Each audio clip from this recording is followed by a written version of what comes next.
never wanna lose.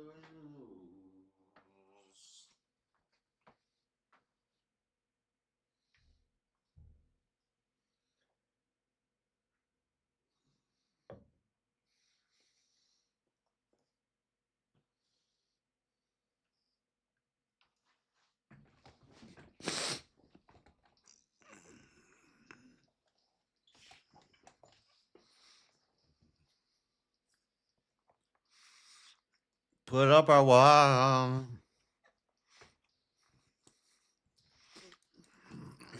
We are the war, we hear the word, lose ourselves, but we find it all.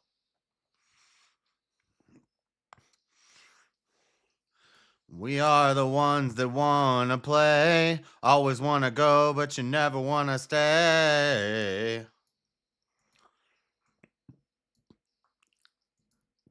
We are the ones that wanna choose, always wanna go.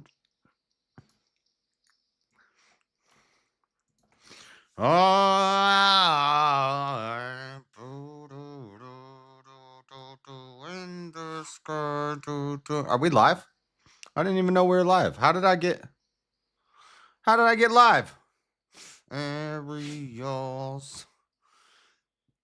I didn't even hit go live. Why is it live?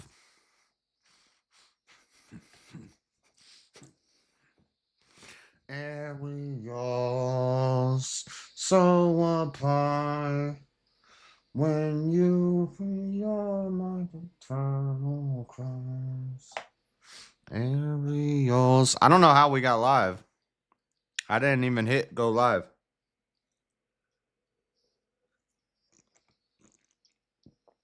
Why does it say?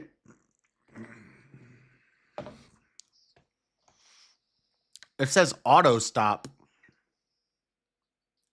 Eternal cries. Why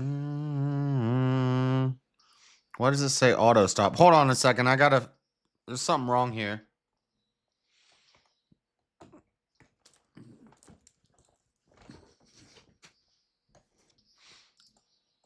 What is this? I don't know what's going on. It says.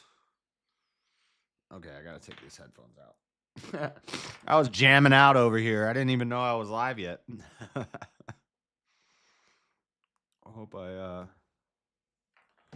whoops. Why does it say auto stop? What does that mean? Somehow I automatically went live. I just usually have to hit go live here, manage broadcast.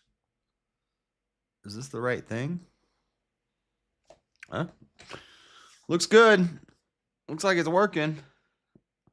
It's supposed to be going live right now, but for some reason it went live automatically. Y'all saw me jamming out to some System of a Down. All right. We're back. It's a new week.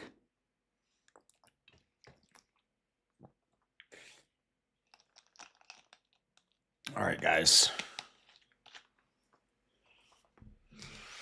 We got Numbers. We're in the book of Numbers. We're in Numbers 21. Today we're going to be reading about Balaam's ass, Balaam's donkey, and the fiery serpents. Did we already read about the fiery serpents? No.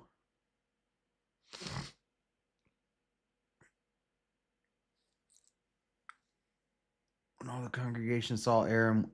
Oh, yeah. We ended with Aaron's death. Aaron died.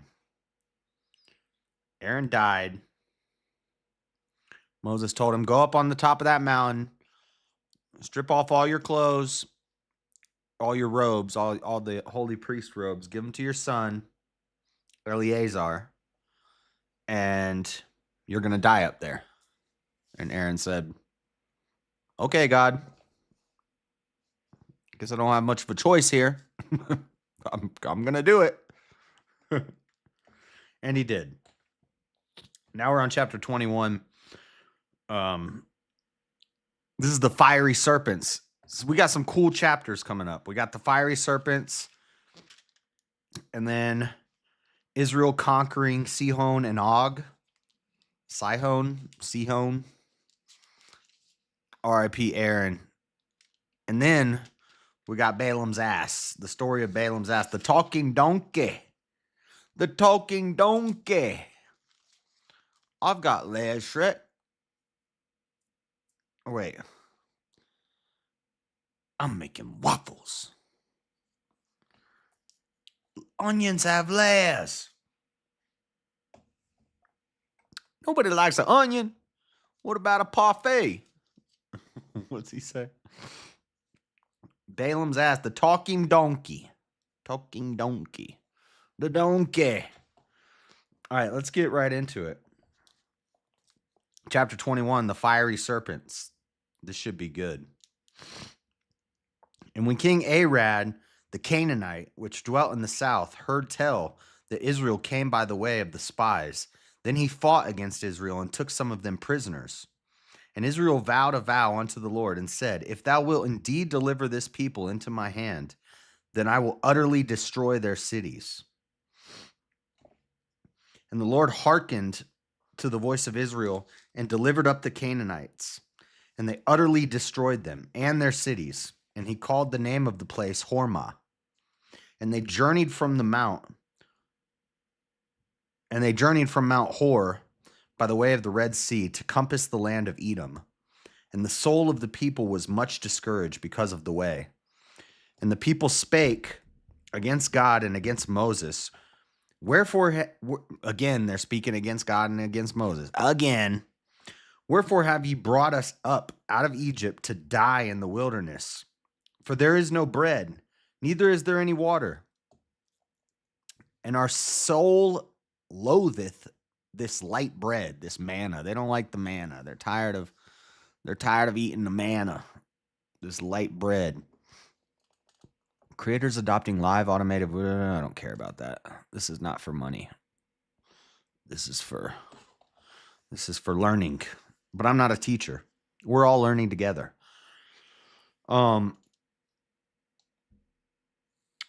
Yeah, they're tired of the manna. You'd think they would have learned last time they asked for meat. What happened? They had 3 feet of pigeons for a mile in every direction. Quail. So much that they threw it up out of their nose. Okay. Our soul loatheth bread, and the Lord sent fiery serpents among the people, and they bit the people, and much people of Israel died. Fiery serpents, serpents on fire, slithering throughout Israel. Therefore the people came to Moses and said, we have sinned, for we have spoken against the Lord and against thee. Pray unto the Lord that he take away the serpents from us. And Moses prayed for the people. And the Lord said unto Moses, make thee a fiery serpent, and set it upon a pole. And it shall come to pass that everyone that is bitten, when he looketh upon it, shall live. So if you get bit by the snake, you look at Moses' fiery serpent on the rod. A lot of more moaning from the Israelites. Yep. More moanings and grumblings and complaining from the Israelites. Atheists will say this is some sort of like dark symbolism. I think Jordan Peterson said some stuff about this fiery serpent. Moses, fiery serpent on staff, symbolism. Just want to see what some scholars and whatnot said. The bronze serpent on a staff in the Bible symbolizes healing, salvation, and the power of faith. This is where we get the serpents on the medical thing, the medical symbol with the serpents, but they changed it. They made it the double helix. They made the double helix, the DNA. DNA is fake. The double helix is fake. I'm a double helix denier. Healing. The serpent was a cure for the Israelites bitten by poisonous snakes sent by God to be healed. Now they're saying golden serpent, but in here it says fiery serpent. Salvation. The serpent was a sign of salvation and deliverance from the snakes. The serpent required faith from the Israelites to look at it and be healed. The serpent's dual nature represented the struggle between life and death, as well as the potential for resurrection and immortality. Where are they linking this from? JAMA Network? I don't know what that is. I don't know what the JAMA Network is. Keystone Project? I don't like that. Armstrong Institute of Biblical Archaeology. Does the serpentine symbol of healing have a biblical? Yeah. Nehushtan. The World History Encyclopedia. Nehushtan. According to the Bible, Nehushtan was a metal serpent mounted on a staff that Moses had made by God's command.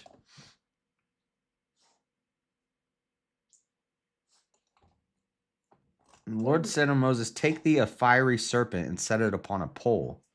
Why are they saying, oh. Make thee a fiery serpent and set it on a pole, and it shall come to pass that everyone that is bitten, when he looketh upon it, shall live. And Moses made a serpent of brass and put it upon a pole. And it came to pass that if a certain serpent had bitten any man, when he beheld the serpent of brass, he lived. And the children of Israel set forward and pitched in Oboth. And they journeyed from Oboth and pitched at Egiabarim, in the wilderness which is before Moab, toward the sun rising. Let me see. In our modern world, a staff with a snake wrapped around it is used as a symbol for medicine, a remnant of Greek and Roman mythology. It is the staff of an ancient healer god known as Asclepios in Greece and Aesculapius in Rome. Another symbol from ancient Greece and Rome is the staff of Hermes, Mercury, respectively, which is seen on the back of ambulances. The symbol is a pole with two snakes wrapped around it and wings at the top. While both are often called caduceus, technically only the staff of Hermes is a caduceus. Additionally, both are often assumed to be medicinal in nature, but Hermes Mercury was a messenger god known for speed and escorting the dead to the afterlife. Hermes, he's the guy in Hercules with the wings on his feet. One can easily see the connection between our modern use of these symbols with their sources from ancient Greece and Rome. Moses and the snake. This is worldhistory.org, so this is not Christians writing this. So they're probably going to say that we stole it from the Greeks or something like that. Even though this takes place before Rome or Greece were even a thing yet. The story of the biblical snake on the staff is first introduced in a brief couple of verses in number 21 during the Exodus story. This passage is believed to have been written by the E-source in approximately 850 BCE. For an explanation of biblical sources, see Torah. The Israelites, while traveling to the promised land from Egypt, complained about a lack of food and water. As punishment, God sent fire. They do that all the time. Then the people pleaded with God. Moses created a serpent and put it on a pole. When the people would look at it, it would cure them.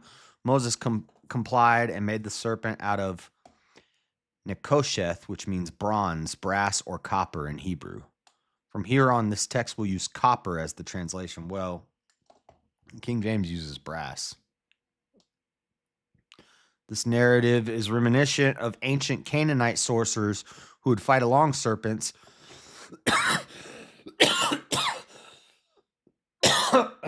to protect people from snakes and scorpions, as described in texts found from Ugarit. But see, so people like somebody like Freddie would be like, "Oh, see, they're plagiarizing from the pagans." Well, no, because in the Bible, it says that the sorcerers did do the snake trick, and then God said, "Do it too, Moses." And Moses threw his staff on the ground, and his snake ate their snakes up.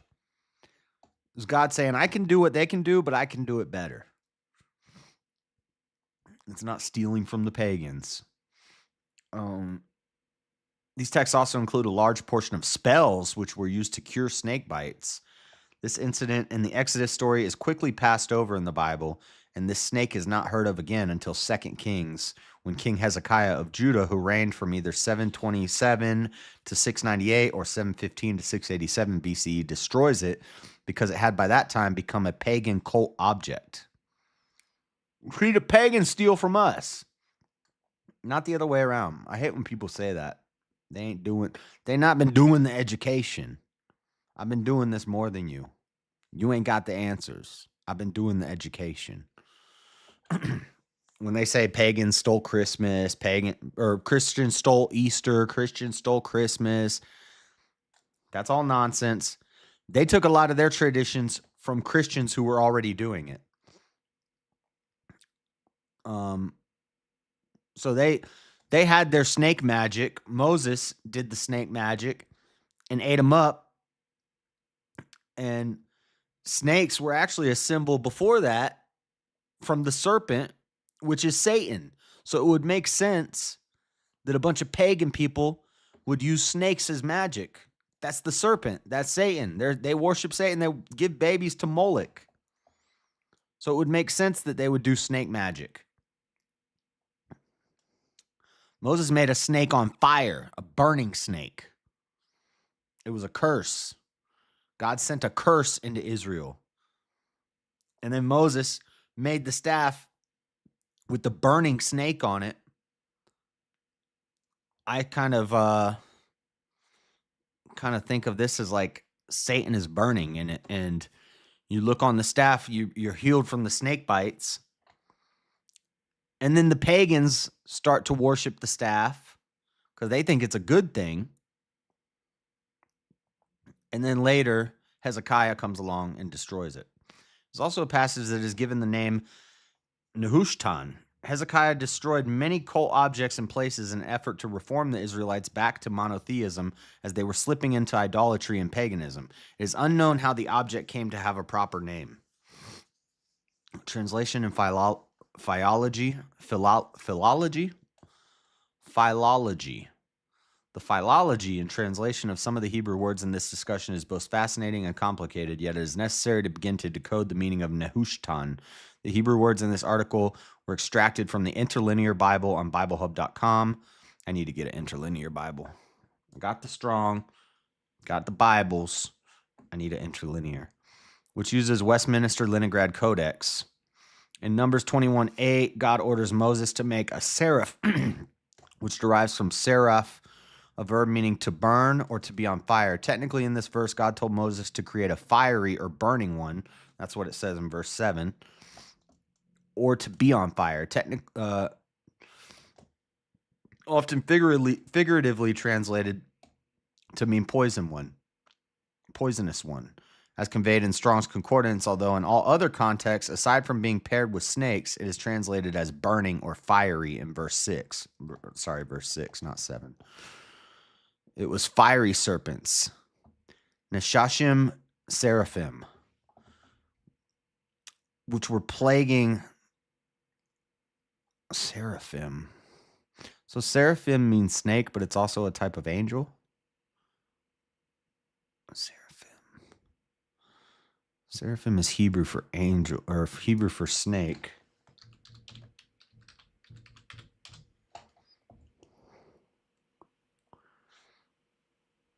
A seraph, an angelic being regarded in traditional Christian genealogy as belonging to the highest order of the ninefold celestial hierarchy associated with light, ardor, and purity.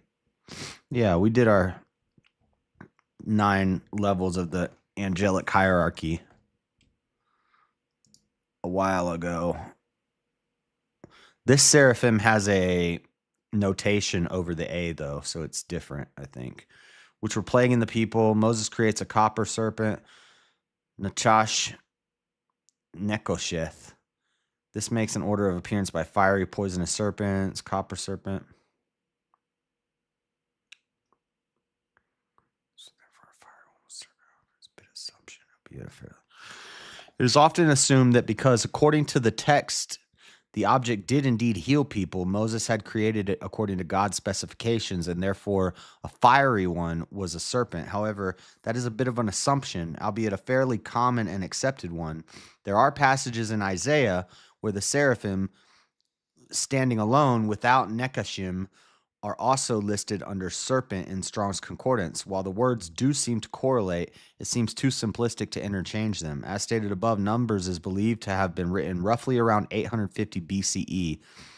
In Isaiah 6:14 and 20, seraph and seraphim are used with other mythological descriptions such as flying or with wings and feet. That's one of the angels.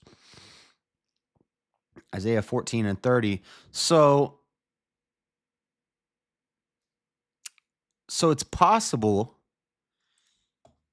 that he didn't actually make a snake on a pole. It could have been an angel. It could have been a representation of one of the angels, like how they put the cherubims on the Ark of the Covenant.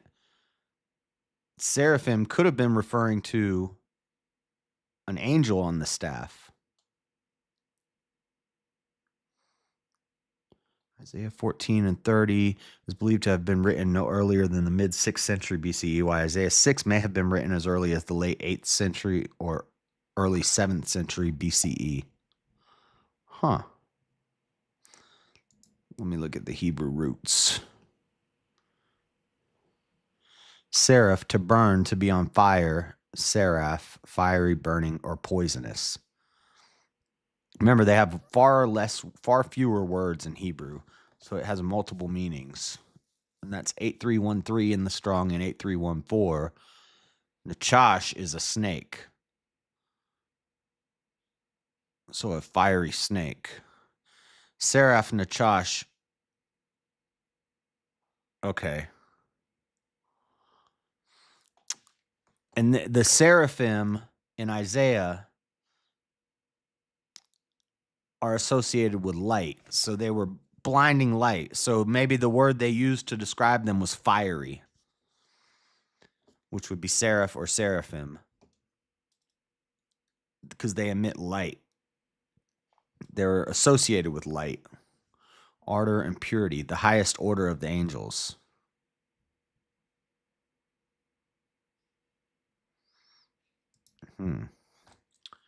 Nachash, primitive word, probably from to hiss, to whisper. So Nachash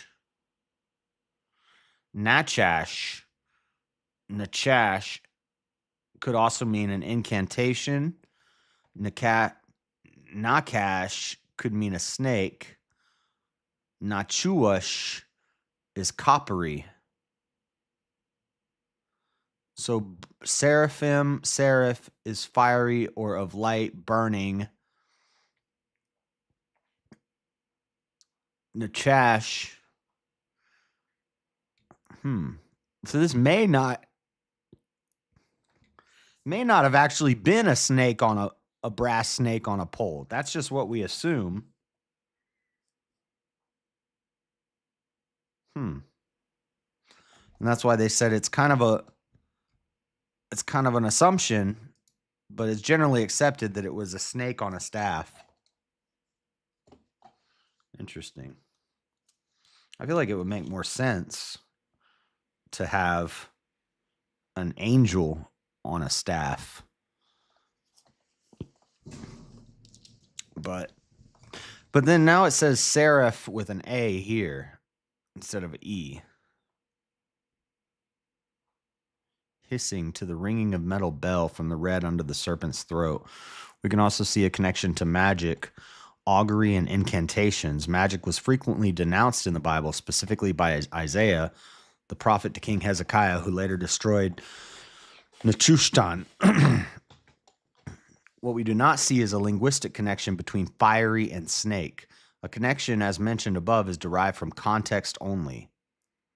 Right, so contextual clues tell you that it's probably a snake, a fiery snake on a staff, because the snakes are slithering around, the fiery snakes. But fiery could mean poisonous snakes are slithering around. But then God tells Moses to put an image of a seraphim on a staff. Possibly. A lot of this stuff is conjecture.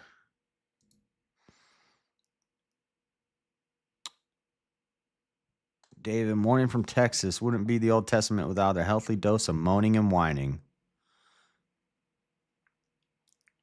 Yeah, the But the snakes on the medical thing, Sal, is from Greek. It's the, what do I call it? The Cadeus. It's two snakes and they have wings. They're from Hermes.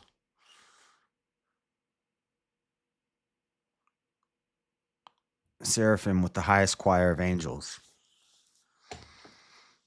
What's up? What we cooking today? We're about to cook a talking donkey. Okay. Now, see here, they use the word serpent. That could be Neftaf. A serpent of brass and put it on a pole. And it came to pass that if a serpent had bitten any man, when he beheld the serpent of brass, he lived. And the children of Israel set forward and pitched in Oboth. Let me look something up real quick. Serpent 21:9.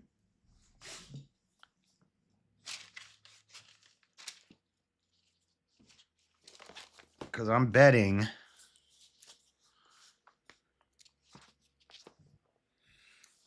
serpent NLPQR servile. What do you want, Echo? Servitude, serving, servith, servants, servant. I don't want servant, I want serpent. Serpent. And we're in Numbers 21:9, 5175.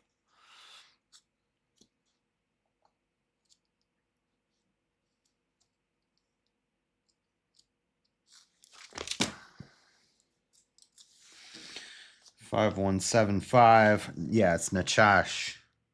From a snake, from its hiss. Serpent.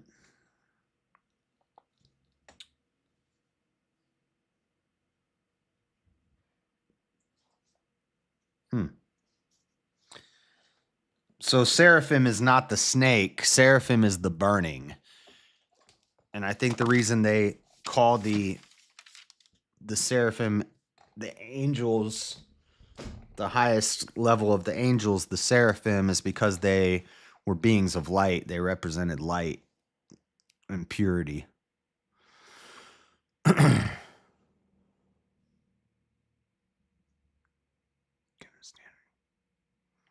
I don't know what that has to do with anything, David. He don't know Greek yet.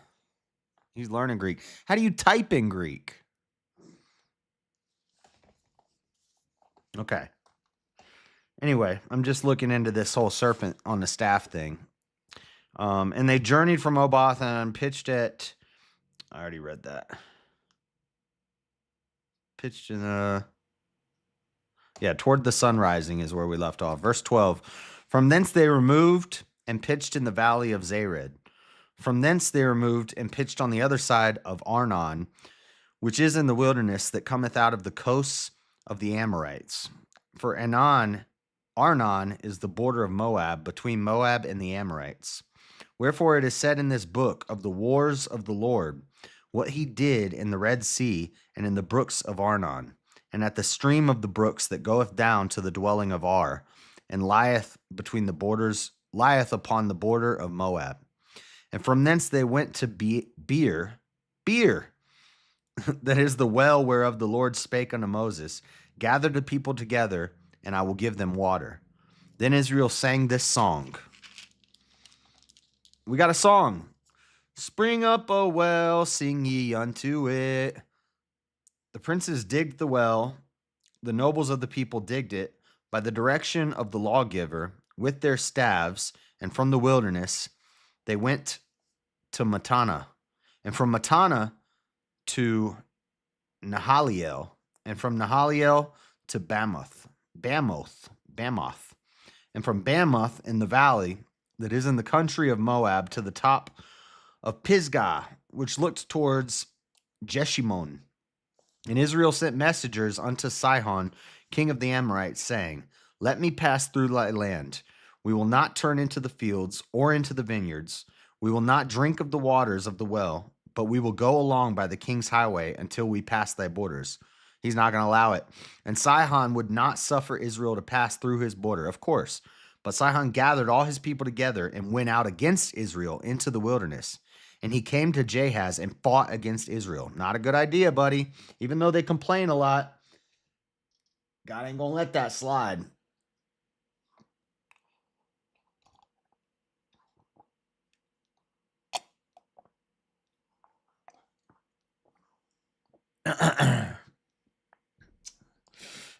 And Israel smote him with the edges of the sword and possessed his land from Arnod unto Jabbok, even unto the children of Ammon.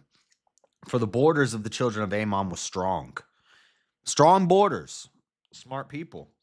And Israel took all these cities, and Israel dwelt in all the cities of the Amorites, in Heshbon, and in all the villages thereof. And Heshbon was the city of Sihon, the king of the Amorites, who had fought against the former king of Moab, and taken all his land out of his hand, even unto Arnon. Wherefore they that speak in Proverbs say, Come into Heshbon, let the city of Sihon be built and prepared. For there is a fire gone out of Heshbon, a flame from the city of Sihon. Maybe it's Sihon. It hath consumed Ar of Moab, and the lords of the high places of Arnon. Woe to thee, Moab, thou art undone, O people of Chemosh.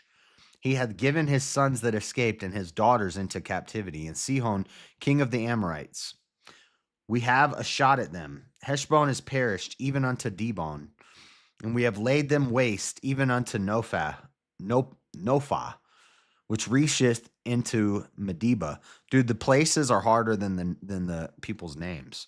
Thus Israel dwelt in the land of the Amorites, and Moses sent to spy out Jazer, and they took the villages thereof, and drove out the Amorites that were there.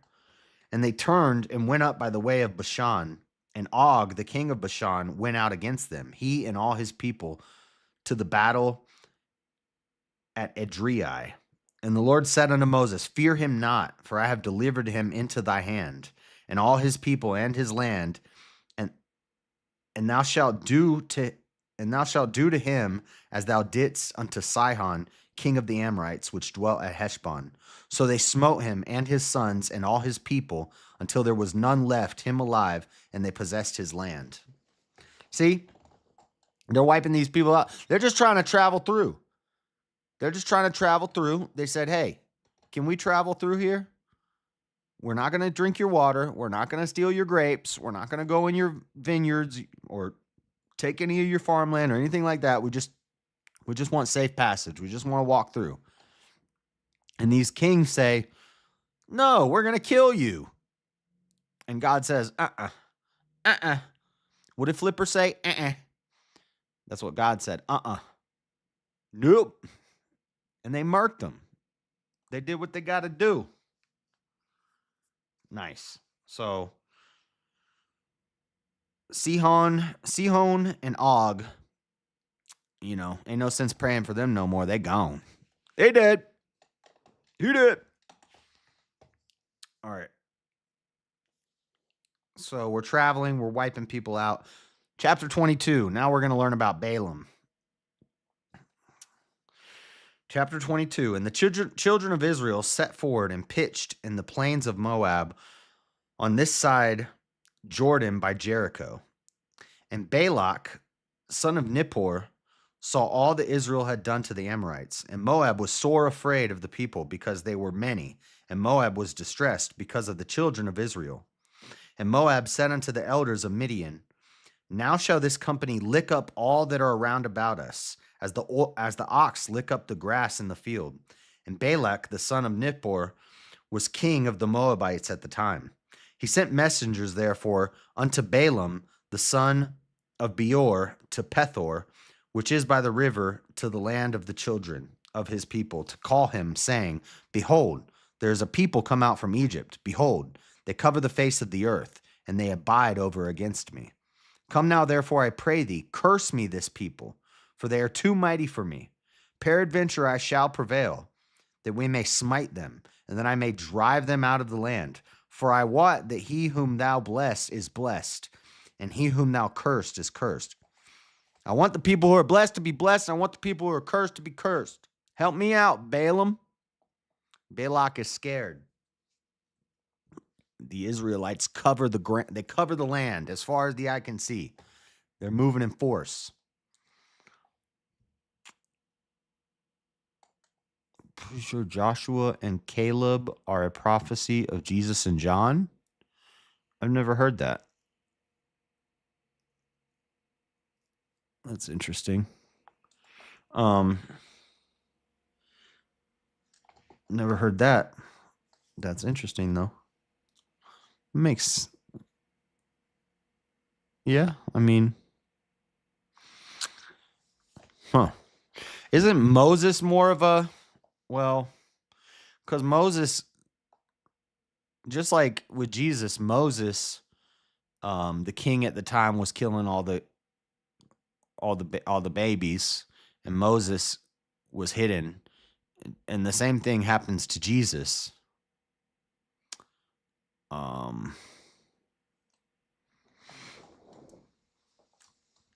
don't know. Oh, don't actually know that for sure. Just something I randomly thought of. I thought I misread it. I thought you said I actually do know for sure. Yeah, I never thought about that. And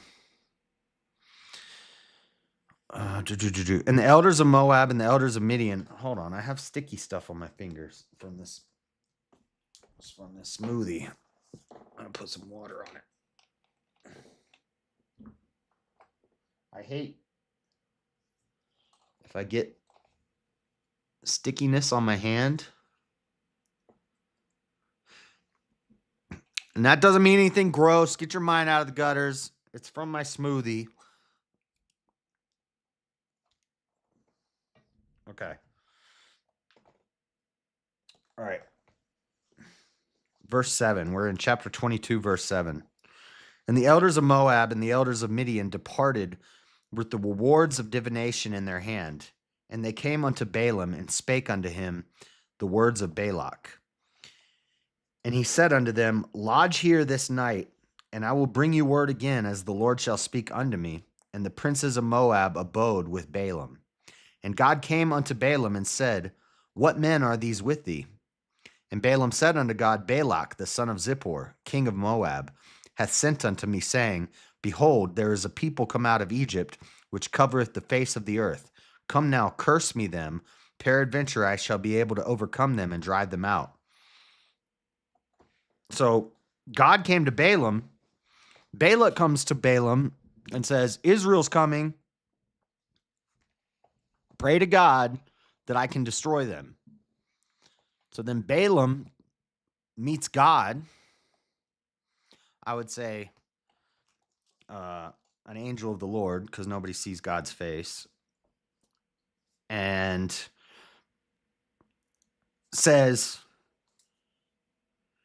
God, my boy Balak here says we got to wipe out these people that are coming. But God says, and God said unto Balaam, Thou shalt not go with them. Thou shalt not curse the people, for they are blessed. And Balaam rose up in the morning and said unto the princes of Balak, Get you into your land, for the Lord refuseth to give me leave to go with you. I can't do it, Balak. God's protecting these people. And the princes of Moab rose up, and they went unto Balak and said, Balaam refuseth to come with us.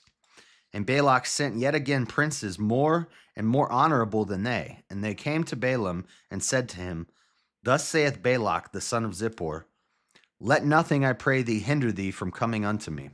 For I will promote thee unto very great honor, and I will do whatsoever thou sayest unto me. Come therefore, I pray thee, curse me this people.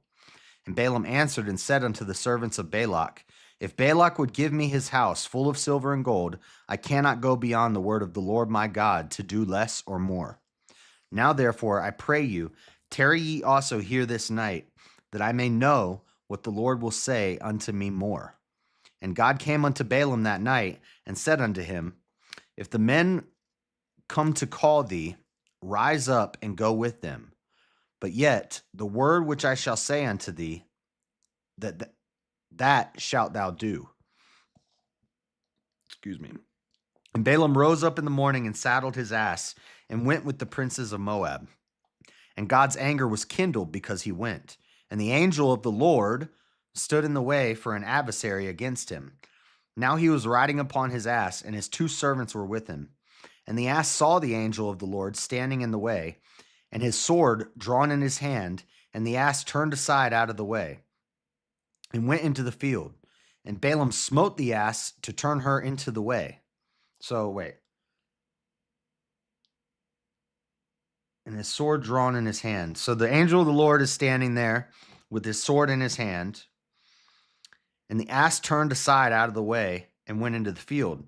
And Balaam starts hitting the donkey, saying, "Go back there, donkey," to turn her into the way. But the angel of the Lord stood in the path of the vineyards, a wall being on this side and a wall on that side. There's nowhere to go. There's only one way to go, and the angel of the Lord is standing there blocking their path. And when the ass saw the angel of the Lord, she thrust herself unto the wall and crushed Balaam's foot against the wall, and he smote her again. So the donkey's smarter than Balaam. This donkey is smarter than Balaam. Donkey's like, "Bro, that's the angel of the Lord. We ain't messing with that. What, are you crazy? You see that sword? That thing's on fire." I don't know if the sword's really on fire. It's a cool image to see an angel standing there with a fiery sword. And so the donkey slams Balaam against the wall and breaks his foot. And the angel of the Lord went further and stood in a narrow place where was no way to turn either to the right hand or to the left. And when the ass saw the angel of the Lord, she fell down under Balaam. And Balaam's anger was kindled, and he smote the ass with a staff. So he's hitting the donkey, saying, "Come on, donkey, cut it out. We gotta go that way. I know there's an angel there, but we gotta get through it." And the Lord opened the mouth of the ass, and she said unto Balaam, "What have I done unto thee that thou hast smitten me these 3 times? Why do you keep hitting me?" The donkey starts talking. God opened the donkey's mouth and made the donkey speak. And the donkey looks at Balaam and said, "Why do you keep hitting me? What do you expect me to do? Don't you see that angel standing there with a sword? What do you expect? Are you stupid, Balaam?" And Balaam said unto the ass, "Because thou hast mocked me, I would there were a sword in my hand, for now would I kill thee." You know what, donkey? Since you're talking crap, if I had a sword right now, I would chop you up, donkey. Balaam's not very smart. And the ass said unto Balaam, "Am not I thine ass, upon which thou hast ridden ever since I was thine unto this day? Was I ever wont to do so unto thee?" And he said, "Nay."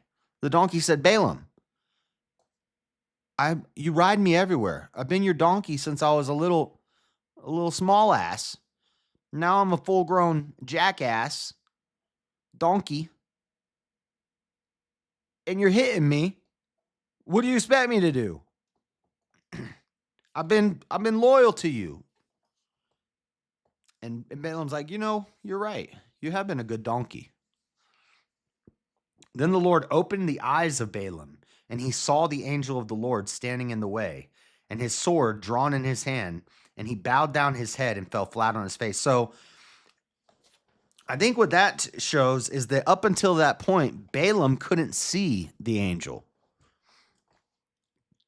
So the donkey could see the angel, but Balaam couldn't see the angel. And God opened Balaam's eyes. Now he sees the angel. And he's like, oh, that's why you didn't want to go that way. There's an angel with a sword standing there. Probably not a good idea. Yeah. Now I see your point, donkey. And the angel of the Lord said unto him, "Wherefore hast thou smitten thine ass these 3 times? Behold, I went out to withstand thee, because thy way is perverse before me. And the ass saw me and turned from me these 3 times. Unless she had turned from me, surely now also had I slain thee and saved her alive." So The angel said, hey, I stood here, Balaam, to block your path because you're doing something stupid. God told you not to do this, and you're doing it anyway. And since you're blind and you cannot see, you didn't see me blocking your path, but your donkey did. And that's why your donkey was trying to not go through me. Your donkey was trying to turn around. And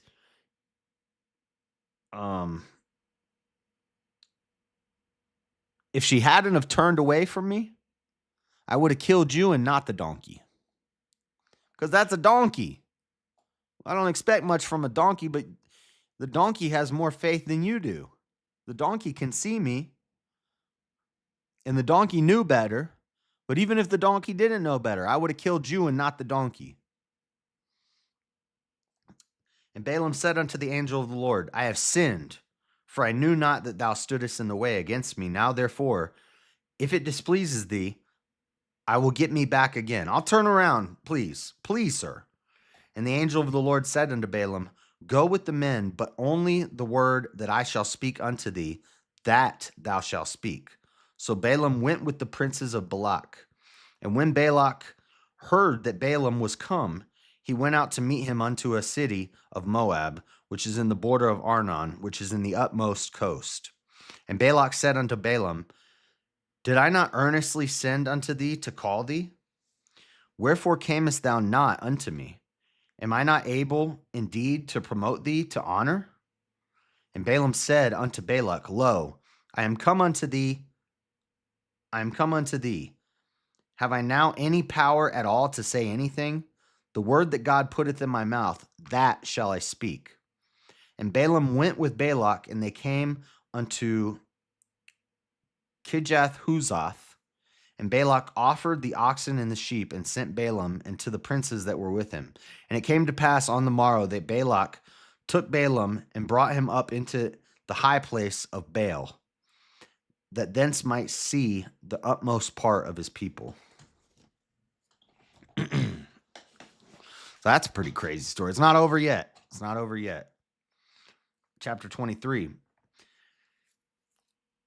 And Balaam said unto Balak, Build me here 7 altars, and prepare me here 7 oxen and 7 rams. And Balak did as Balaam had spoken. So right now, Balaam is speaking on behalf of the angel who's speaking on behalf of God. And Balaam said unto Balak, Build me here 7 altars and prepare. And when we did our breakdown of the 9 biblical angels, the hierarchy of the angels, I have a video of it on my channel where I went through the hierarchy of the angels. I know that people are going to disagree with this, but I think it's pretty clear that this would be an archangel, such as Gabriel, Michael, Uriel, the angel of the Lord. Except for in some denominations. I know some denominations say that every time the angel of the Lord is mentioned, it's Jesus. And that's fine. So I'll go over all the different doctrines here. Some people say this is Jesus. Some people say that this is most likely an archangel or a seraphim. But it's also understood through the scripture that God could actually assign any level of the angels as an angel of the Lord to go speak for him. There's nothing restricting God from sending a cherubim or an oraphim or a guardian angel as the angel of the Lord to speak on his behalf. But most people who don't think it's Jesus. A lot of people say that every time the angel of the Lord is mentioned, it's Jesus. And then a lot of other people believe that it's an archangel. And there's only 3 named. Well, there's 2 named archangels in the Bible. Gabriel is an angel of the Lord in Luke 7. Michael is an archangel he's never referenced as an angel of the Lord by name. Are angels divine? Yes. Divinity just means, I mean, it depends on what you mean by divine. If you mean the standard definition of divine, um, a godly creature or a godly being, a being of God, yeah, angels would be divine. Yeah. But if you mean from like a more orthodox sense, I guess they would say no, that they're not divine because only God is divine. So like the orthodox view would be that only the Trinity is divinity. Catholics, I don't know. I don't know what the Catholics would say.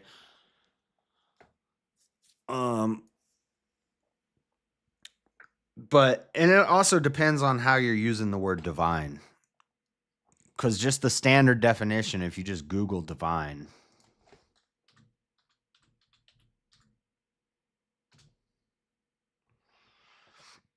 of, relating to, or coming directly from God or a god. Being a god or a god, a lowercase g. I would say yes, angels are divine. They would say the angels are creatures. Yeah. I believe angels count as divine the way I use the word divine. If the word divine just means God, Jesus, and the Holy Spirit, then angels would not be divine. It just depends on how you're using the word. But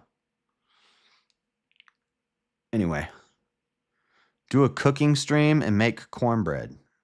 I think I already made cornbread in one of my cooking videos. One year I did either a Thanksgiving or a Christmas feast. I made cornbread.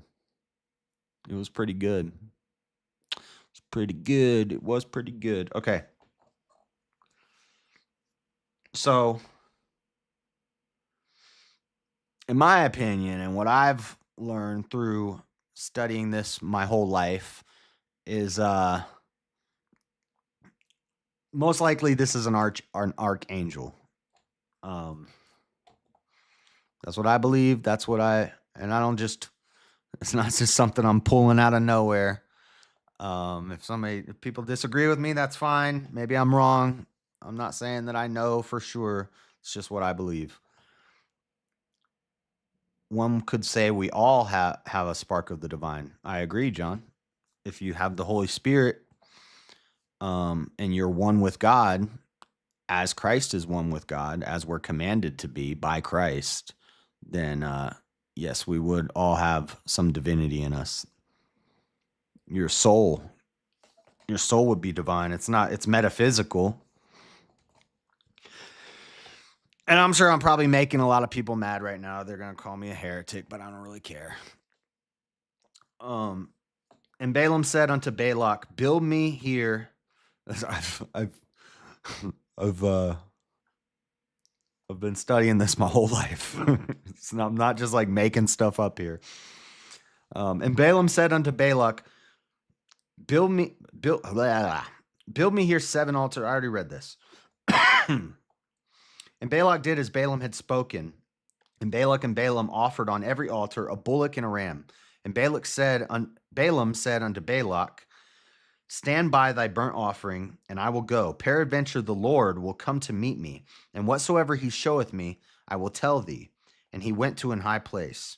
And God met Balaam, and he said unto him, I have prepared 7 altars, and I have offered upon every altar a bullock and a ram.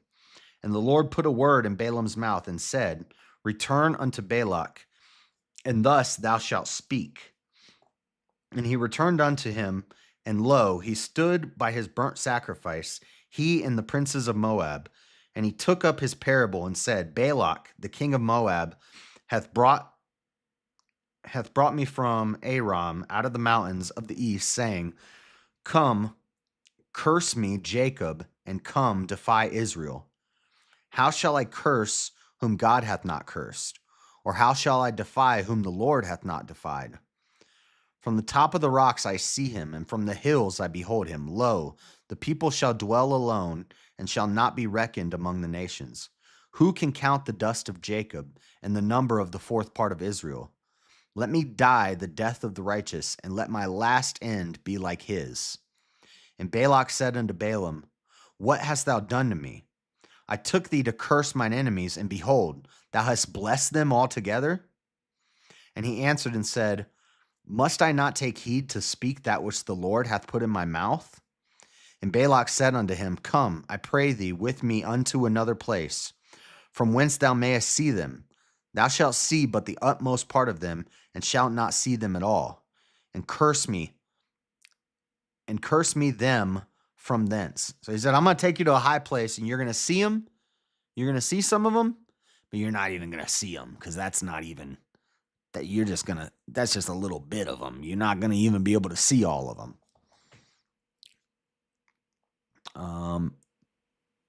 Of indicates possession, origin, or association. Origin or association. I'd say that refers to a small part or aspect of divinity. For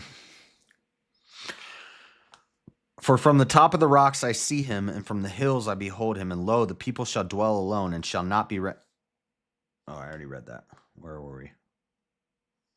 We're way down here.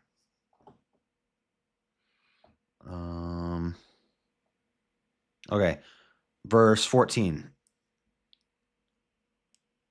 It's so good, the best bread. Cornbread is the best bread? Yeah, it is good.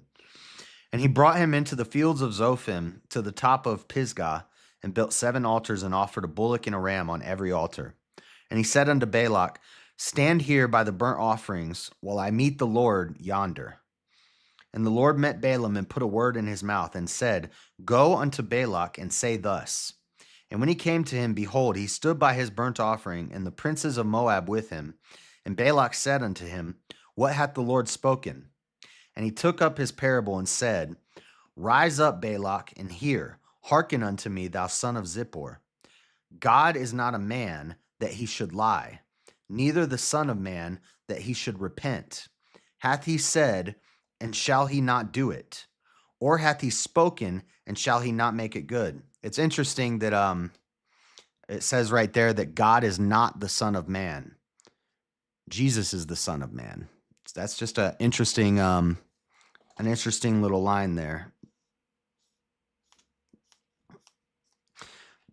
God is always, in the Old Testament, God is always separated from the Son of Man, but the Son of Man is always prophesied to come, and then the Son of Man comes. And the Son of Man is the Son of God. Behold, I have received commandment to bless, and he hath blessed, and I cannot reverse it. He hath not beheld iniquity in Jacob, neither hath he seen perverseness in Israel. The Lord his God is with him, and the shout of a king is among them. God brought them out of Egypt. He hath, as it were, the strength of an unicorn. Surely there is no enchantment against Jacob, neither is there any divination against Israel. According to this time it shall be said of Jacob and of Israel, What hath God wrought? Behold, the people shall rise up as a great lion, and lift up himself as a young lion. He shall not lie down until he eat of the prey, and drink of the blood of the slain. And Balak said unto Balaam, Neither curse them at all, nor bless them at all. But Balaam answered and said unto Balak, Told not I thee, saying, All that the Lord speaketh, that I must do? And Balak said unto Balaam, Come, I pray thee, I will bring thee unto another place. Peradventure it will please God, that thou mayest curse me them from thence. And Balak brought Balaam unto the top of Peor, that looketh towards Jeshimon. And Balaam said unto Balak, Build me here 7 altars, and prepare me 7 bullocks and 7 rams. And Balak did as Balaam had said, and offered a bullock and a ram on every altar. Not over yet. I am of the British Isles. I am not the British Isles. Zucchini bread. What are y'all talking? Well, y'all are always talking about food. I am of the British Isles. I am not the British Isles. Right. Divinity can be God or it can be of God. I'm not sure. So, yes. So, angels would be divine because they're of God. But then somebody would say, well, we're of God.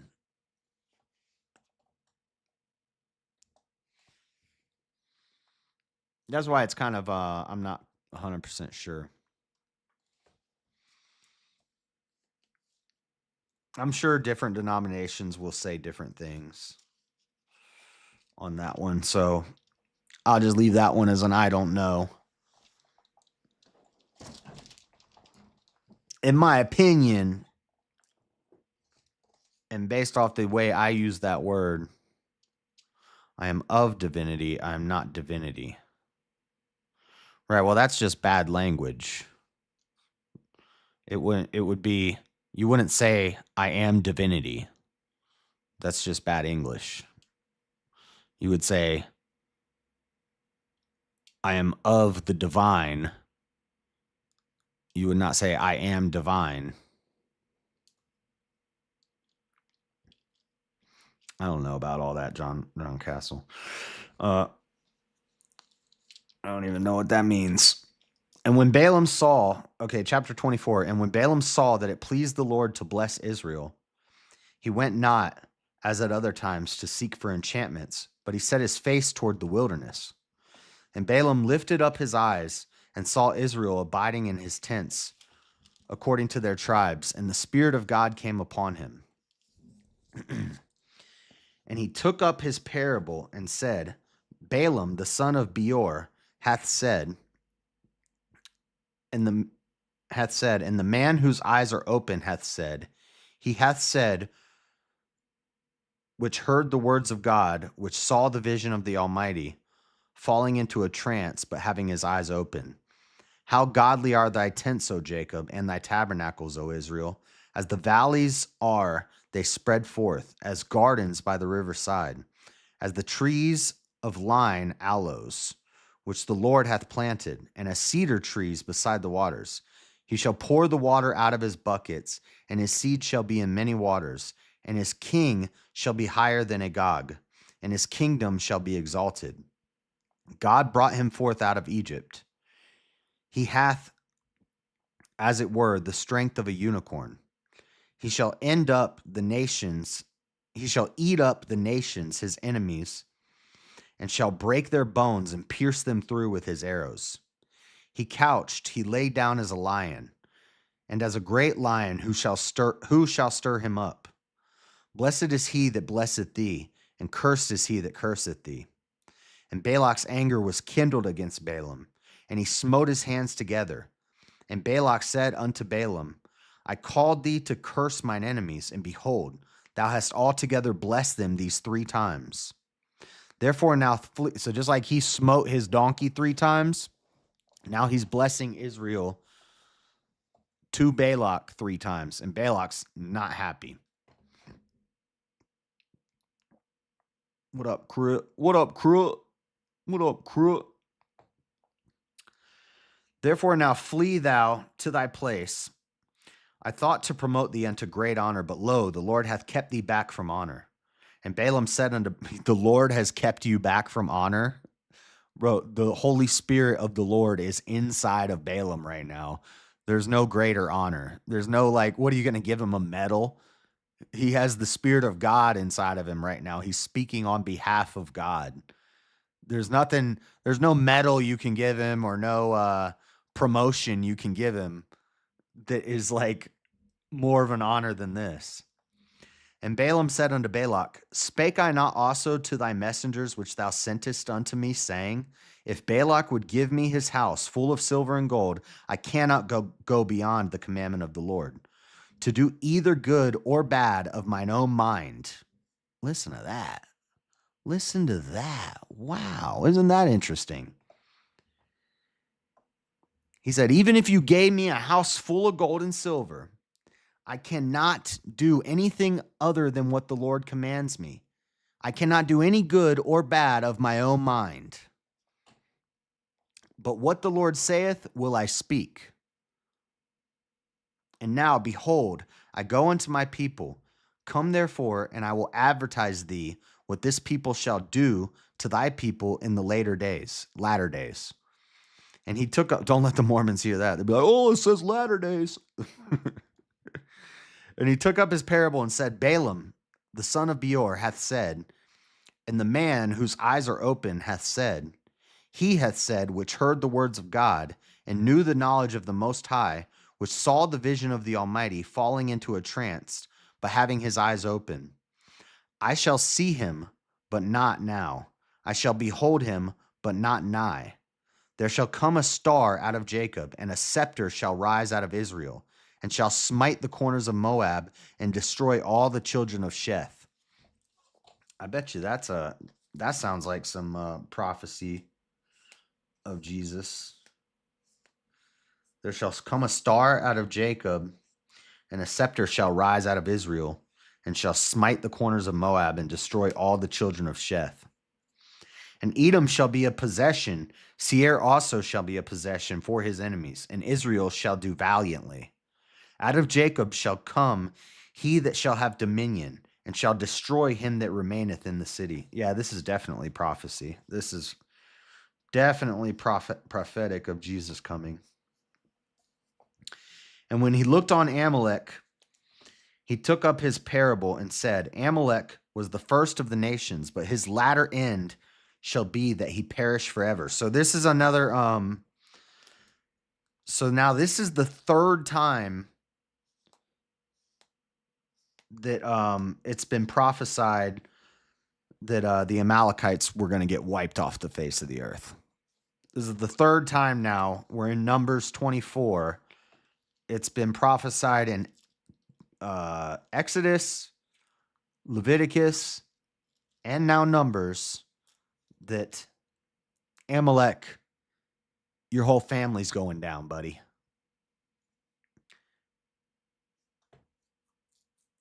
I'm not even going to read that.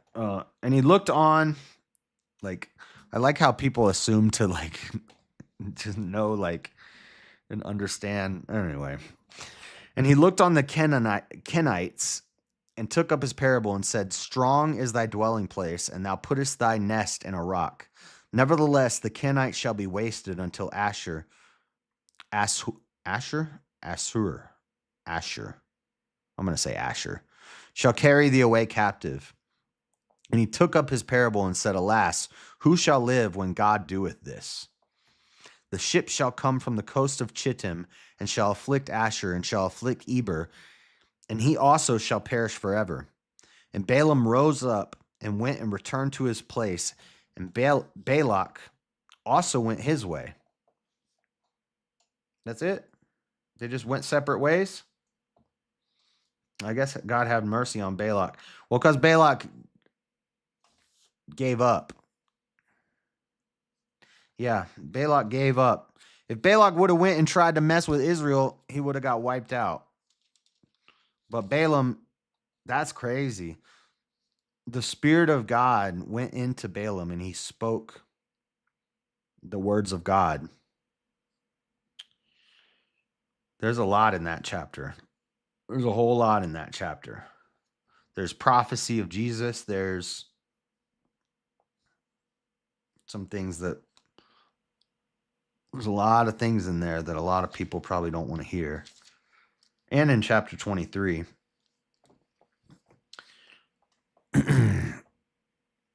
All right. Chapter 25. So that's the end of the story of Balaam. That's pretty wild. From the donkey to God's Spirit entering him, the prophecy, this is also prophecy. 23:19. God is not a man that he should lie, neither the son of man that he should repent. Hath he said, and shall he not do it? Or hath he spoken, and shall he not make it good? Behold, I have received commandment to bless, and he hath blessed, and I cannot reverse it. He hath not beheld iniquity of Jacob, neither hath he seen perverseness in Israel. The Lord his God is with him, and the shout of a king is among them. He's talking about the people of Israel.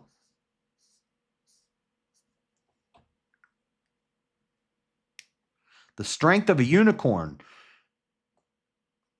Unicorn here is assumed to mean rhinoceros.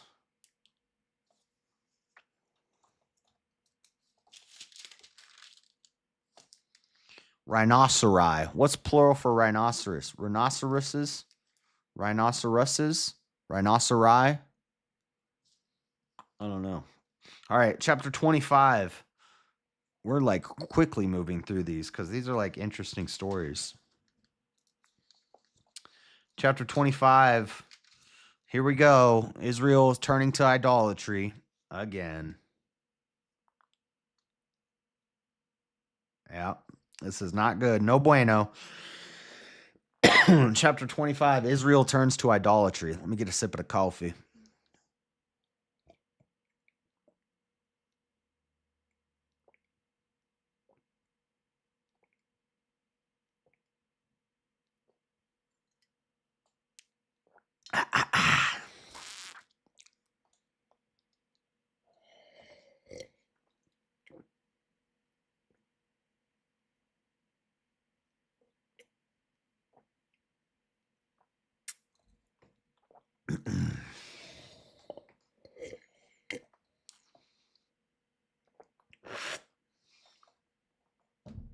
Oh, man. Gosh, my elbow is still screwed up. I read a thing that said if your wrists aren't braced and you have bad form, it can screw up your elbow.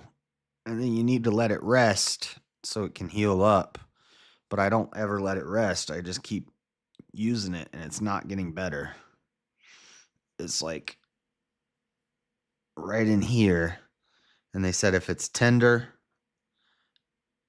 and it hurts when you extend it, then it means I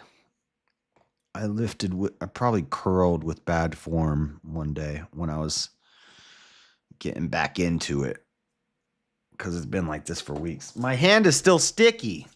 What do I have? Some sort of...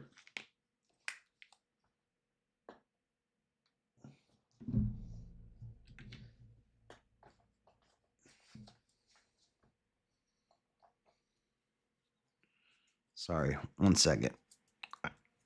I hate when there's stickiness on my hand. It's from sugar. Sugar!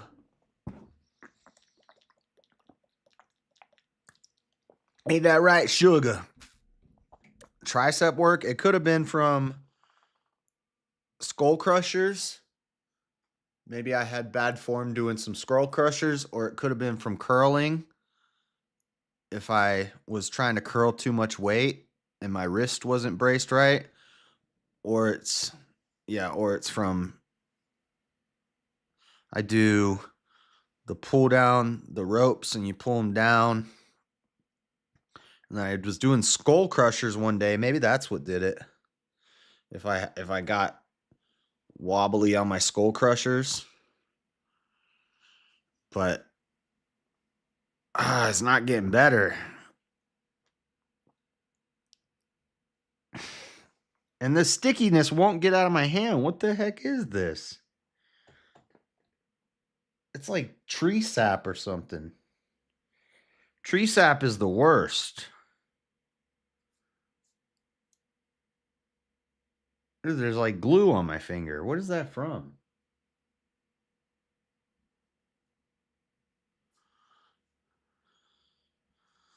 Skull crushers screw the old elbows.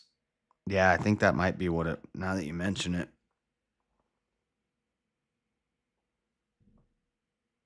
Yeah.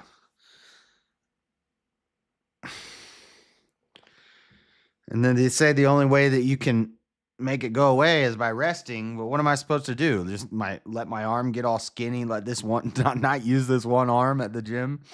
Let this arm get all skinny. Can't have that. All right. Israel's going to turn to idolatry yet again. Numbers 25. How many chapters are in Numbers? I think 36. 50. That's an ambulance or a fire truck. There's 36 chapters in Numbers. This is a short chapter. All right. Israel turns to idolatry. Chapter 25. And Israel abode. I wish this mic would stay put where I put it. And Israel abode in Shittim, and the people began to commit whoredom with the daughters of Moab. Uh-oh. Don't be messing with the daughters of Moab. And they called the people unto the sacrifices of their gods. And the people did eat and bowed down to their gods. Oh, man. Why are you doing this, Israel? They never learn. They never learn. What is wrong with them? And Israel joined himself unto Baal Peor, and the anger of the Lord was kindled against Israel. And the Lord said unto Moses, take all the heads of the people and hang them up before the Lord against the sun, that the fierce anger of the Lord may be turned away from Israel.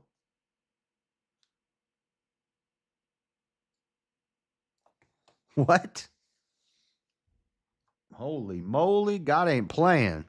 And see, this is the type of stuff that I think it's when your Christianity is built on a sandy foundation, when it's not built on a rock.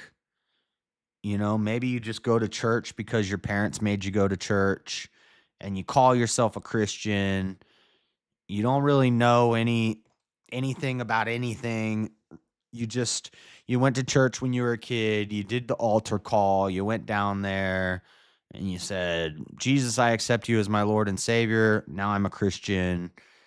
And then you just went on with your life. And then later in life, you're like, I want to look into the Bible. I've never read the whole Bible. I want to read the whole Bible.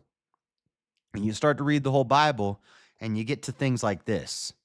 And I think that's when you find the people who they were never really Christians, because they'll read something like this, or they'll read about the slavery stuff like young Don, and they'll turn away from God and they'll become atheist. You'll hear atheists say things like, I was a Christian and then I read the Bible and I really studied the Bible, and that's what made me an atheist. Like that guy that I think Jim Bob debated a guy, some TikTok guy the other day. He said he was a Christian for 40 years. And the reason he turned away from God and became an atheist was because he studied the Bible. And it's because they'll read stuff like this and they'll say, well, I don't want to serve that God. That's a mean God. When I read this, on the other hand, I'm like, let's go. God don't play, man. I love this. Like, this is the God I serve. He's love, but he's also wrath. He doesn't play. God said, chop their heads off and hang them up before the Lord against the sun, that the fierce anger of the Lord may be turned away from Israel. And this is one thing, since Esau's here, one thing that I know we've talked about this before, and we say God's anger is not the same as man's anger. But one thing I disagree with JLP about is when he says God doesn't get angry.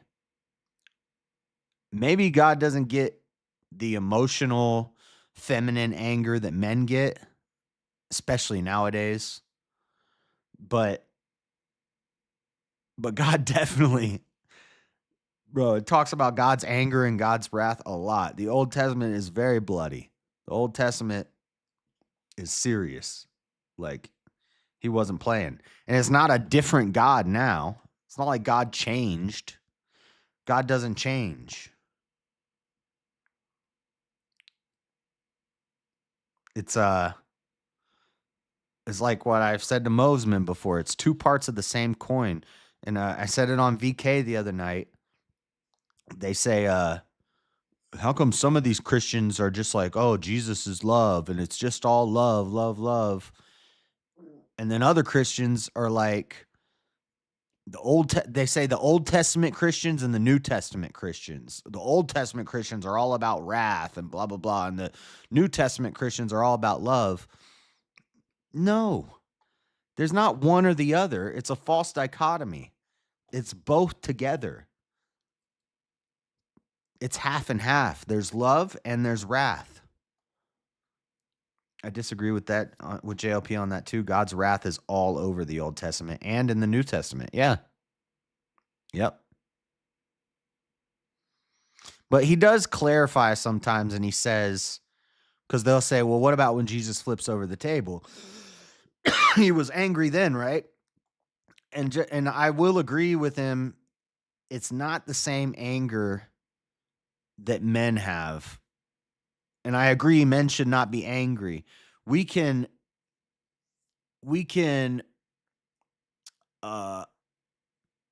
God's wrath, we can like emulate God's wrath. Righteous anger, righteous indignation is what it says. It doesn't say righteous anger, but it says righteous indignation.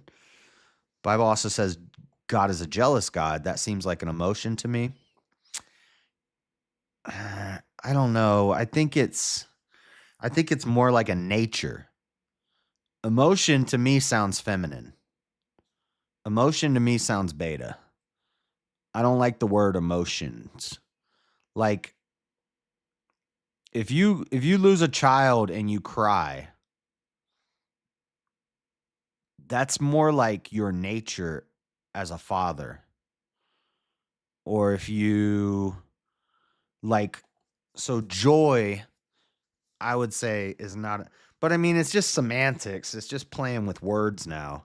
But to me, emotion is feminine, is beta. God's wrath, when Jesus flips over the table, that's not emotional anger. God's wrath is not emotional anger. God's jealousy is not emotional jealousy. The emotion, God's love is not emotional love, in my opinion, the way I see it, the way I use the word. I don't even like using the word emotion. I don't like that word. Even if I start to feel emotional about something, it makes me feel, I don't know. Maybe it's just a word thing. I just don't like the word.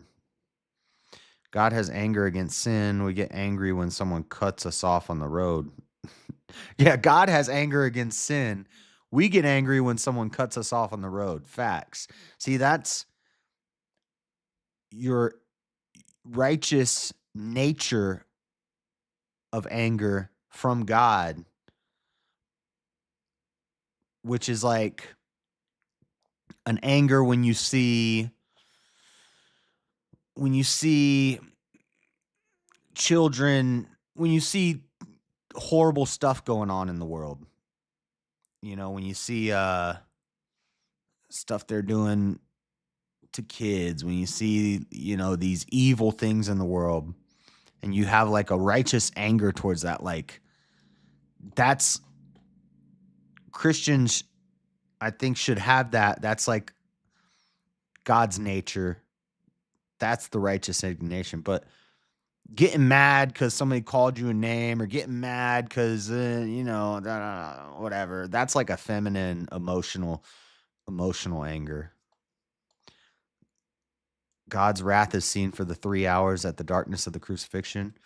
When we cry at something indescribably beautiful, is that emotion?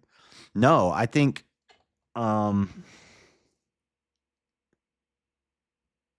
indescribably beautiful. I mean, if you're crying at like a Mariah Carey song, that might be like emotion. Like, what do you mean by like art? Like architecture or like a bit like a art? Like art? Or what do you mean like your child being born? If you cry when your child's born, I would say that's joy, which is a fruit of the spirit, which is not an emotion. When you cry, uh, I don't know. I don't know. What's an example of something happy you could cry about? Like Jesus, when Jesus wept, it was because he saw that the people could not see. So it was like something perfect, like Jesus. I don't know. I don't know. I've been to church. I've been to like Bible camp, like church camp, like Mission Fuge and Centrifuge and stuff when I was a kid. I don't know, maybe I'd cry at her concert. I went to like a Billy Graham thing and I went to Mission Fuge camp and they would sing songs and everybody would have holy hands raised and it was like, oh Jesus, yes. And they'd like the breakdown, the music would get real like slow and powerful and everybody's just waving together and you look around you and all these people are like crying and they're like breaking down on their knees and they're like, oh, I don't know about that. I'm not into like, and it like affects you, like you feel something from it. It's like an energy that goes around, but something about it, I don't like it.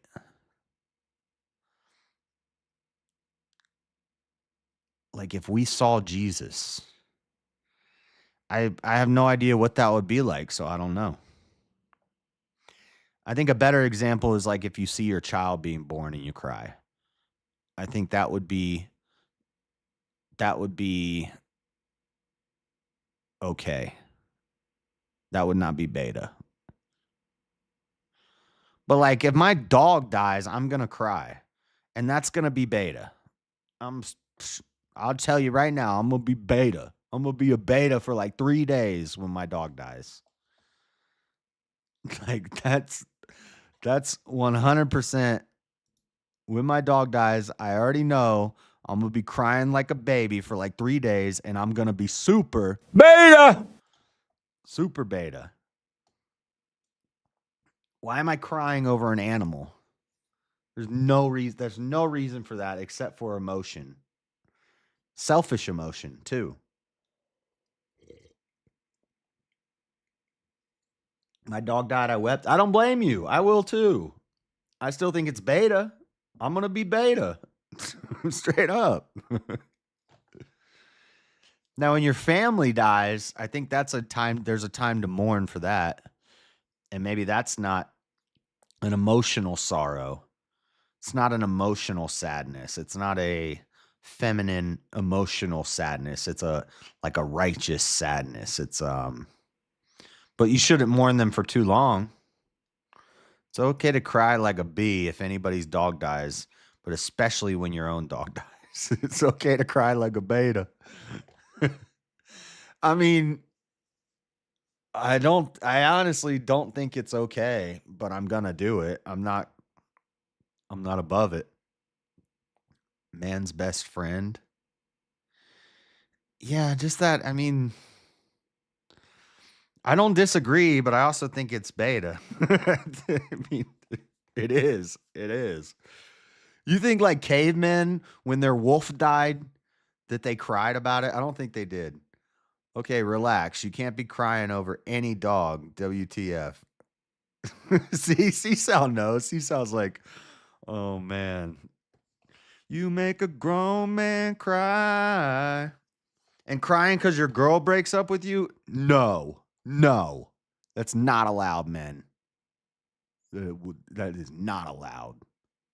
Ain't none of that going on. I think the only time we should be crying is when, like, I don't even know if you should cry when your parents die as a man, because there's some, maybe if they die in like some horrible accident, but and listen, just because I'm saying this, I cried when my dad died, but also I heard one time, I forget where I heard this, but somebody said, they said they said I wanted to speak at my dad's funeral and not cry. I wanted to be, he was, I forget where I heard this, but he said he felt like it was his job as a man to speak at his dad's funeral and not shed a tear. Y'all Americans are so soft when it comes to dogs. What the heck?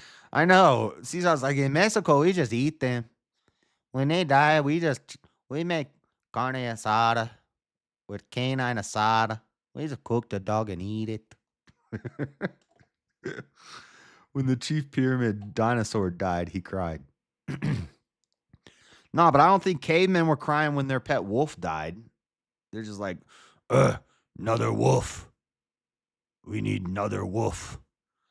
There's just go get another wolf. Could you imagine if you had to do animal sacrifices and you cried every time the dang animal died?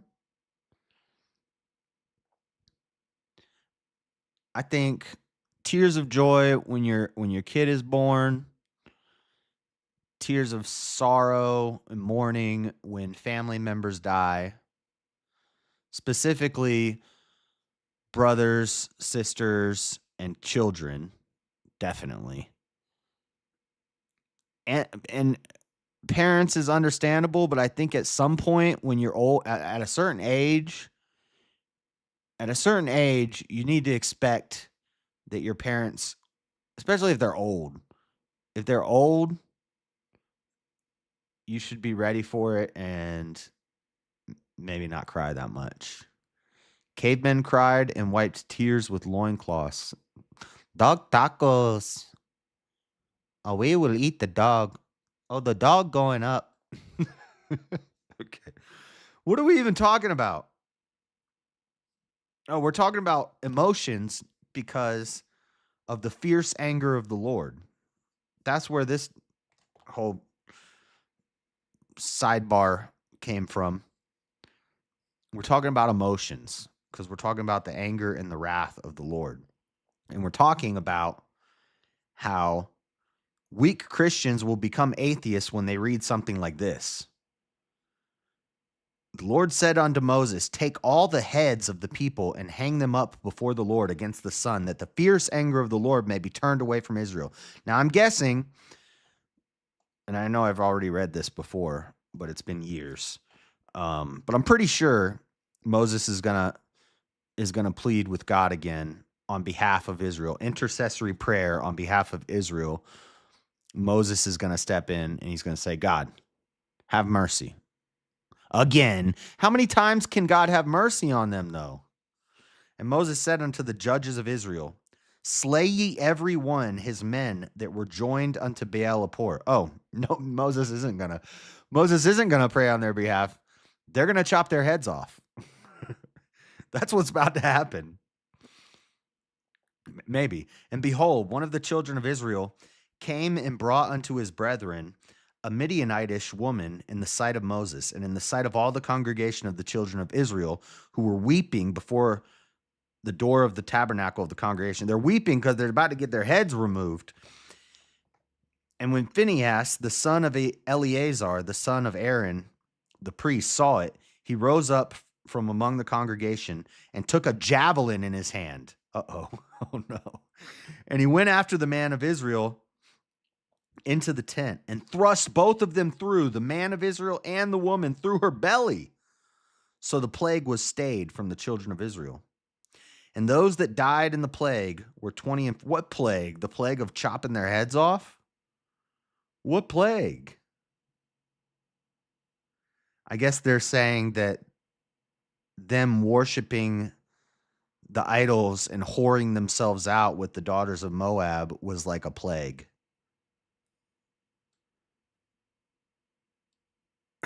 Whoa. Those that died in the plague were 20 and 4,000. Dang. So 24,000 Israelites died that day because they were worshiping the idols of the Moabites and whoring themselves out with the daughters of Moab. And the Lord spake unto Moses, saying, Phinehas, the son of Eleazar, the son of Aaron, the priest, hath turned my wrath away from the children of Israel, while he was zealous. While he was zealous for my sake among them, that I consumed not the children of Israel in my jealousy. So I'm confused. So the children of Israel are whoring with the daughters of Moab. They're worshiping the Moab idols. God tells Moses, cut all their heads off. Then Eleazar, then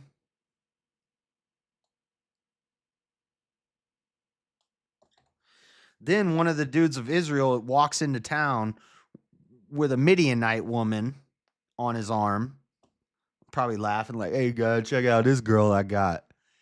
And Eleazar says, oh, you picked the wrong time, buddy. And Eleazar picked up a javelin and went, Sparta stabbed him.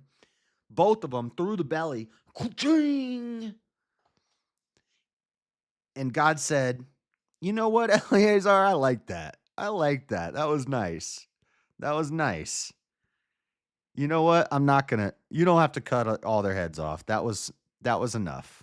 You made a good example. Thank you. But the part I'm confused about is what's this plague they're talking about? He went after a man of Israel in a tent and thrust both of them through. So the plague was stayed from the children of Israel. And those that died in the plague were 20 and 4,000.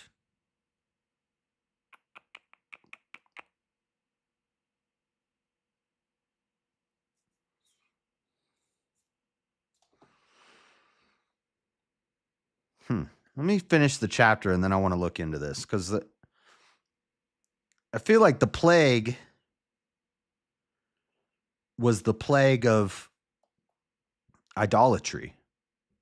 Israel turns to idolatry. So, like, they were killing them. But then one of them comes into town with this girl. Eleazar stabs him. He was zealous for my sake among them, that I consume not the children of Israel in my jealousy.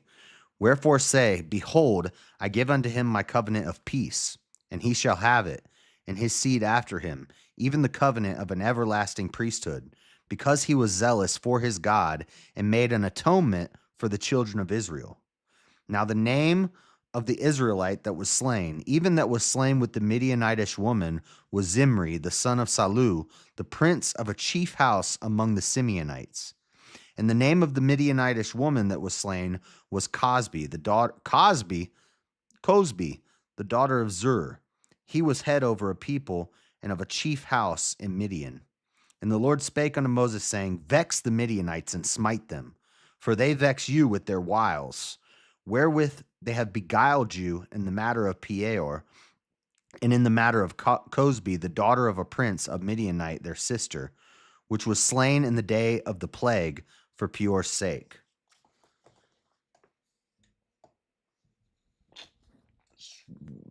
I'm just wondering where this plague comes in. I get the theme, but where's the plague come from? Numbers 25 explained.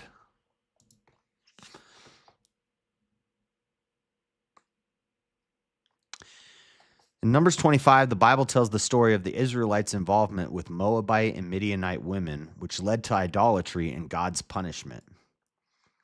The Israelites were persuaded by Moabite women to worship Baal, a false god. Got it. God is angry and tells Moses to kill the chiefs who participated in the idolatry. Then God sends a plague to punish the Israelites. Phinehas, the son of the high priest, kills an Israelite man. Phinehas, I thought it said Eleazar. Oh no, Phinehas, the son of Eleazar, the son of Aaron. Okay, so Aaron's grandson. Eleazar is not the one who does it. Phinehas is the one who does it. And then Eleazar and Phinehas are blessed, and all of their generations are blessed because of this. Because by killing those two, God said, out of your zealotry, he was zealous for my sake, that I consumed not the children of Israel in my jealousy. God is a jealous God. This isn't jealous like how we think of jealousy. God doesn't want his people worshiping other gods. It's a commandment. Isn't that the first commandment? It's a big deal. God doesn't like it. But through being zealous, Phinehas, exerting his authority, grabbing the javelin and handling it, he made atonement for all the other people of Israel, and God stopped the plague. God withdraws the plague, but not before it kills 24,000 Israelites. The story shows the consequences of idolatry and the need to punish those who lead others astray. Well, interesting. The story also shows the importance of open judgment, as God ordered the leaders to be hanged in the sun for all to see. Yeah, it doesn't necessarily say to cut their heads off. Well, it says, take all the heads of the people and hang them up before the Lord against the sun. Okay, so it doesn't mean cut their heads off. It means grab them by the head, put a rope on their neck, and hang them. The story also shows story highlights the need for new leadership, as Moses was ineffective in the face of transgression. Yeah, up until now, every time that the Israelites were being real jerks and God was about to wipe them out, Moses came in as the intercessor, and Moses pled with God and said, God, have mercy on them, please. 3 times. And now the 4th time, Moses is getting old. Moses is slacking. Instead of Moses praying to God for mercy, he just says, all right, they're not learning their lesson. Moses is getting tired. He's tired. He's like, dang, I can't handle this no more. Okay, let's hang them. Plague's here. A lot of people are going to die. Okay. But luckily, Phinehas was there. And Phinehas says, I got this, Moses. Give me that javelin. Kuja! Based. And this is why Moses is not going to make it to the promised land. He's slacking. Dang. That was a chapter right there. That was a shorty, but a goodie. Holy cow. Not holy cow. Don't say holy cow. I do not want to get javelined. Like the plague of idolatry is like the plague of wokery. Facts. This happened all the time in the Old Testament, Josh. God wanted to kill them all, but the prophet or priest advocated for them, and God forgave them. I know. I'm starting to see the pattern. Seems to be a pattern here. This seems to be happening a lot.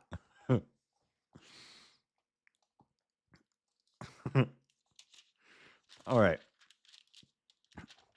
I think we'll wrap up with maybe we'll stop there. Chapter 26 is pretty long.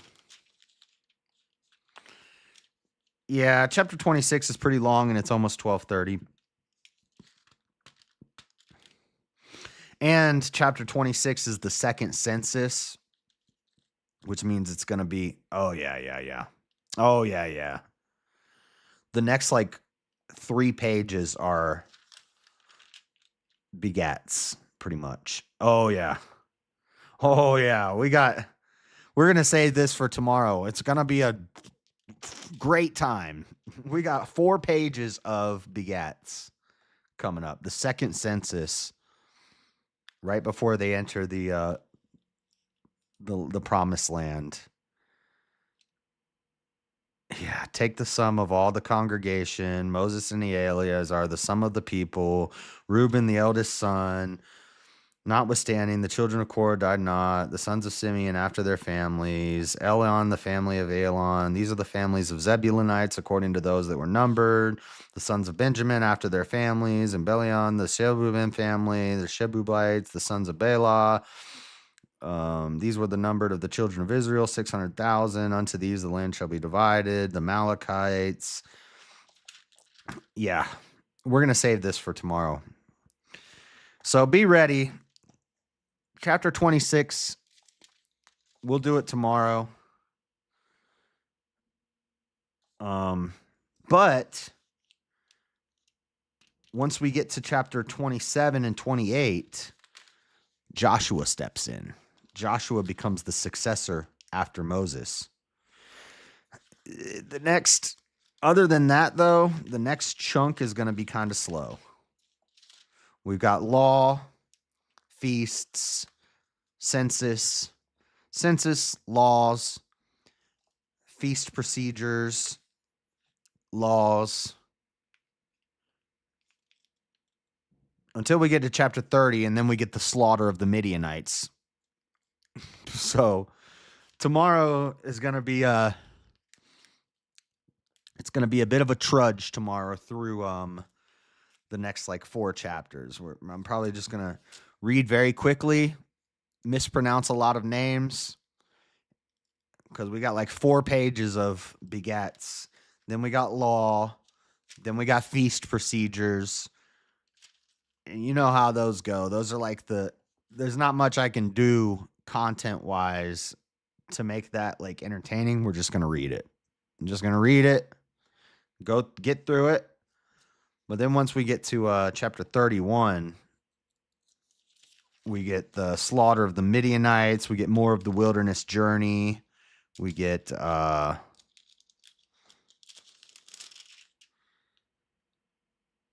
division of booty from the Midianites. After they wipe out the Midianites, they divide up the spoils. Reuben and Gad, the wilderness journey. So we do have, and then we have more laws at the end. But there's a decent little chunk in here where it's going to get exciting again. But tomorrow is probably going to be just reading. Not a lot I can really add to it or say about it. I'm not add to it. I'm not adding to anything. I'm just giving commentary, but not a lot of commentary I can give on a census and laws. We just got to read it. The law is the law. The census is the census. And the feast procedures are the feast procedures. It's not the most exciting stuff, but we'll get through that tomorrow. And then the next day, we have some exciting stuff, some battles, some wilderness journey, Joshua taking over. I'm pretty excited about that.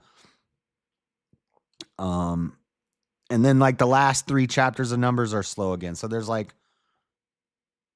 we're at chapter 26 through 30, pretty slow. 31, 32, 33.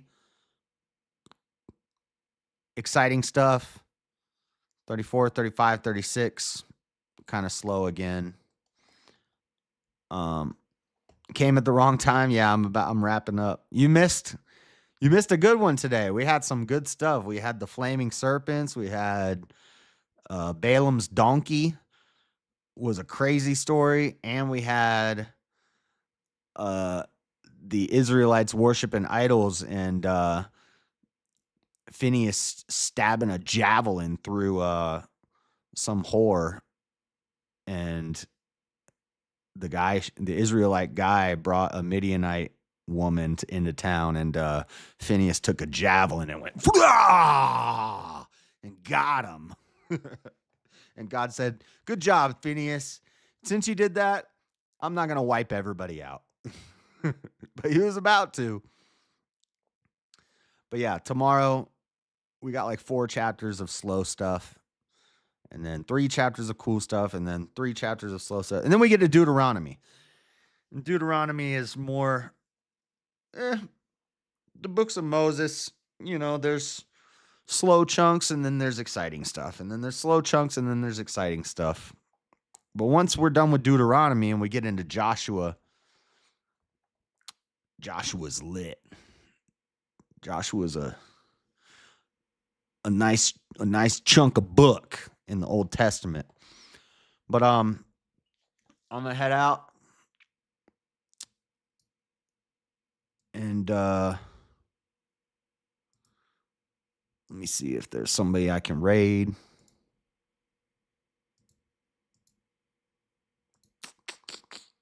Let me see who's live. Angry Conservative, Joel Friday. We'll send you over to AC. He needs the view hours to get monetized. He's got 2 streams going, so he can double up his view hours. But I told him, like, you're dividing your viewership. But he said some people don't want to watch it gives people choices on what to watch. Subcommittee hearing on enhancing federal, state, and local something, or eliminating waste, fraud, and abuse. We're going to watch the eliminating waste, fraud, and abuse on Angry Conservatives channel. So eliminating waste, fraud, and abuse at DHS, Department of Homeland Security, addressing the Biden-Harris administration's ... Oh, this should be good. All right, we'll send you there.